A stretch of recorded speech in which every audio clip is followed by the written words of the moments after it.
Competition के हर one day exam में percentage से इस प्रकार के प्रश्न पूछे जाते हैं कि एक पुस्तक का अंकित मूल्य क्रय मूल्य से 20% कम है तो बताइए उसे कितने प्रतिशत अधिक में बेचा जाए, न लाभ हो और न हानि। तो इस प्रकार के प्रश्न हमेशा देखे गए हैं कि एग्जाम में पूछे जाते हैं। इस तरह से दिया है कि एक पुस्तक का अंकित मूल्य क्रय मूल्य से 20% कम है तो बताइए उसे कितने प्रतिशत अधिक में बेचा जाए, न लाभ हो और न हानि। और कभी कभी ये भी पूछ लेता है कि अगर अधिक है, जैसे 20% अधिक है तो बताइए कि उसे कितने प्रतिशत कम में बेचा जाए कि न लाभ हो और न हानि।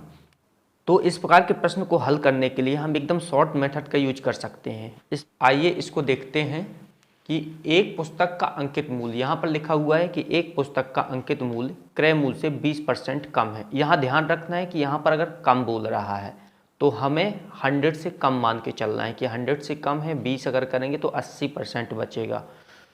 तो बताइए उसमें कितने प्रतिशत अधिक में बेचा जाए, न लाभ हो और न हानि। तो इस तरह के प्रश्न में हमेशा याद रखना है आपको कि जिसको बोले कि यह कितना है 20% कम है, जब कम बोलेगा तो आपको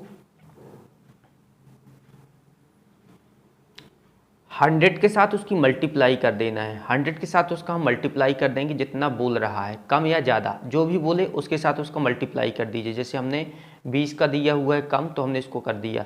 अब यहाँ पर ध्यान रखने कि अगर कम बोल रहा है और बोल रहा है कि कितना, तो उस कितना अधिक में बेचा जाए, न लाभ हो और न हानि, तो हमें उसको 100 से नीचे माइनस करके लिख लेना है, मतलब उतना कम कर देना। अगर यहाँ कम बोल रहा है तो नीचे कम कर देना, लेकिन इसका मल्टीप्लाई 100 के साथ कर लेना है।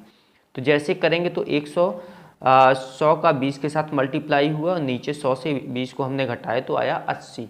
अब इसे कट कर देना है, जैसे 20 चौको 80,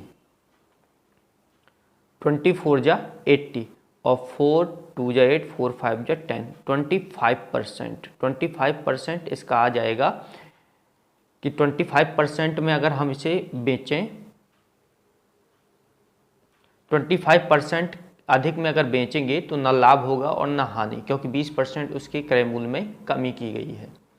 हमारे पास एक प्रश्न और दिया हुआ है कि चीनी का मूल्य 20% तक घट गया। यहाँ पर 20% तक घट गया मतलब कम हो गया है। ज्ञात कीजिए कि उपभोक्ता पहले जितने व्यय में कितने प्रतिशत अधिक चीनी प्राप्त कर सकेगा या कर पाएगा। तो यहाँ पर भी देख रहे हैं कि घट गया है, तो हमें कितनी अधिक चीनी की बोल रहा है, मतलब वृद्धि की बात कर रहा है। तो हम वृद्धि अगर निकालना, वृद्धि प्रतिशत निकालने की कितने प्रतिशत बढ़ा पाएगा, तो ये जो दिया है हमने अभी पढ़ा कि 100 के साथ इसका गुणा कर देना है हमें, तो 100 गुणे 20 हो गया, 20% हो रहा है।